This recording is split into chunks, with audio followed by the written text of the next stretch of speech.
Good morning. Welcome to Public Speaking and Communication Skills class. Today we are going to study in detail about phrases and clauses. Good morning, students and friends. Let us study today about phrases and clauses. So, what are these phrases and clauses? Let us understand it very clearly.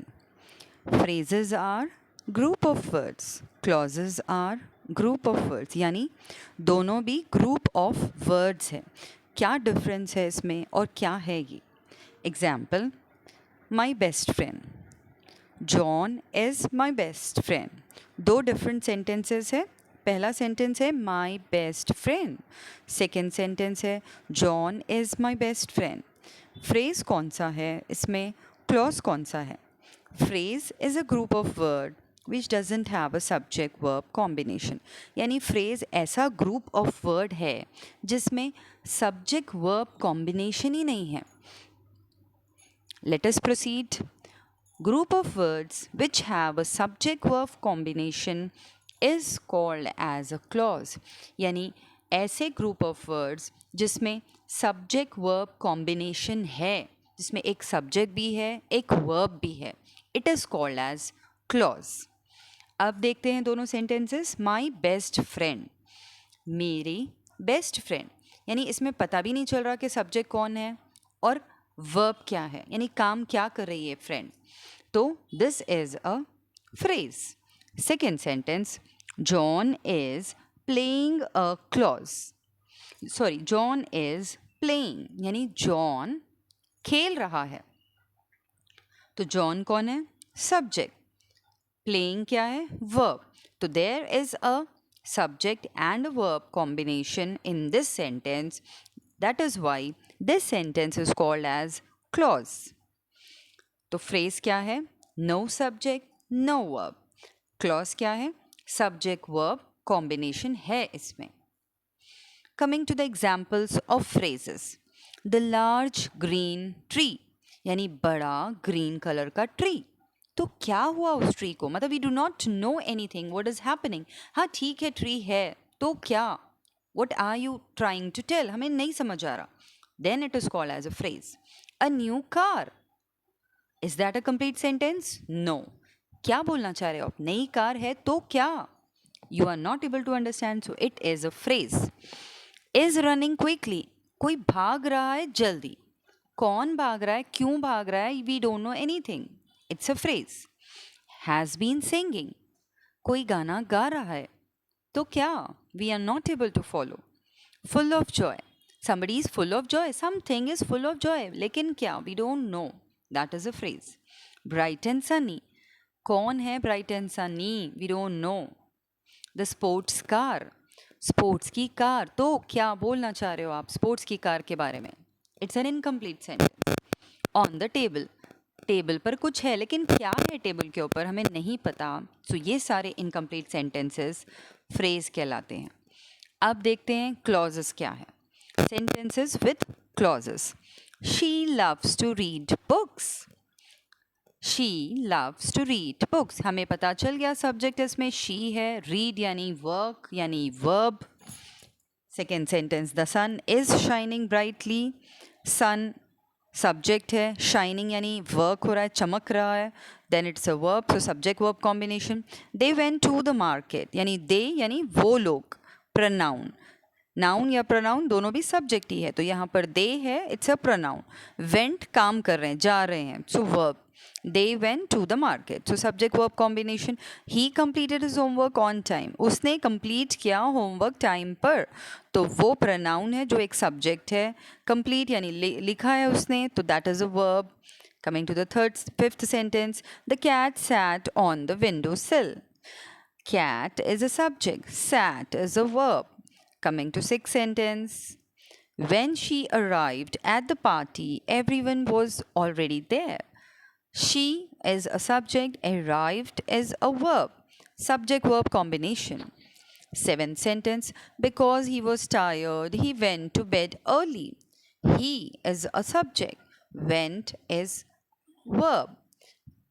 Eighth sentence, if you finish your homework, you can join us. You is a subject, finish and verb is a verb. While she was cooking, the phone rang. यानी जब वो पका रही थी, she is a subject, cooking is a verb. Now let us see some differences between a phrase and a clause. Phrase do not have a subject and verb, cannot convey complete thought, cannot stand alone. आप example ले सकते हैं अपना और अपने father का. For example आप हो फ्रेज जो जिसके पास सब्जेक्ट और वर्ब नहीं है, जो कंप्लीट थॉट कन्वे नहीं कर सकते और अकेले नहीं ठहर सकते. लेकिन clause is your father, have a subject verb combination, can convey complete thought and can stand alone. वो अकेले ठहर भी सकते हैं but with the help of independent clause. लेकिन किसी की हेल्प चाहिए उनको जो है इंडिपेंडेंट क्लॉज. या you can take the example of your mother, यानी your husband's, your father's wife. तो these are the two categories of phrase and clause. तो फ्रेज यानी उसके पास ना तो सब्जेक्ट वर्ब कॉम्बिनेशन है, ना वो कन्वे कर सकता है थॉट्स, एंड ना वो अकेले ठहर सकता है. लेकिन क्लॉज सब्जेक्ट वर्ब भी है उसके पास, अकेले ठहर भी सकता है लेकिन इंडिपेंडेंट क्लॉज के साथ, और वो कन्वे नहीं कर सकता है थॉट्स को. So these are the differences between phrase and clause. Now let us see the proper definition of a phrase. A phrase is a group of words that work together to convey a particular idea.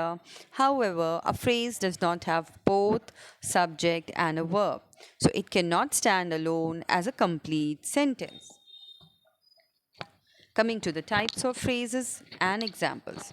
Number one is a noun phrase, a group of words that functions as a noun. यानी बहुत सारे words जो noun की तरह function करते हैं उसे हम कहते हैं noun phrase. Example, the small fluffy kitten. Explanation, is running quickly is a phrase because it tells us what the subject is doing, but it does not form a complete sentence by itself. जैसे हम देख रहे हैं, running quickly एक verb phrase है, यानी आप यहाँ पर एक्शन बता रहे हो कि भाग रहा है कोई यहाँ पर, लेकिन सब्जेक्ट क्या कर, but it tells us what the subject is doing but it does not form a complete sentence. लेकिन कौन है सब्जेक्ट यहाँ पर नहीं बता रहा. That is why it's a verb phrase. Second is adjective phrase, a group of words that describes a noun or pronoun. Adjective phrase क्या है? ग्रुप ऑफ वर्ड्स जिसमें आप नाउन और प्रनाउन को डिस्क्राइब कर रहे हो. नाउन कैसा है, प्रनाउन कैसा है, यानी ही शी कैसे हैं और रवि अनिल कैसे हैं, लेकिन you are not expressing the complete thought. Example, very happy with a grade, यानी कोई बहुत खुश है. We just know the adjective here, so it's called as adjective phrase. Explanation, very happy with her grade describes someone feeling but do not stand alone as a sentence. तो very happy से हमें क्या पता चल रहा है? हमें पता चल रहा है कि कोई खुश है, किसी को डिस्क्राइब कर रहे हैं, किसी के फीलिंग्स पता चल रहे हैं, लेकिन ये कंप्लीट सेंटेंस नहीं है. So it is called as adjective phrase.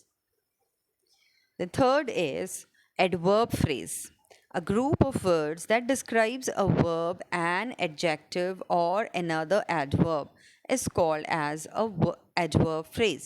Example, in the morning. तो आपको पता चल रहा है कब? मॉर्निंग में. Explanation, in the morning tell us when something happens but it does not form a complete sentence by itself. कब हुआ हमें पता चल गया लेकिन it's not a complete sentence. Coming to the next category, that are clauses. So clauses क्या है? Clauses is a group of word that has both a subject and a verb. Clauses can sometimes stand alone as a sentence but not always, क्योंकि clauses को भी ज़रूरत है independent clause की, right? Coming to the types of clauses and examples, first is independent clause, a clause that can stand alone as a complete sentence. Example, she ran to the store. So this is a complete clause which can stand alone. Explanation, she ran to the store is an independent clause because it has a subject and a verb and expresses a complete thought. तो इस sentence में subject भी है, verb भी है, complete thought भी है। तो इसे हम कहते हैं इंडिपेंडेंट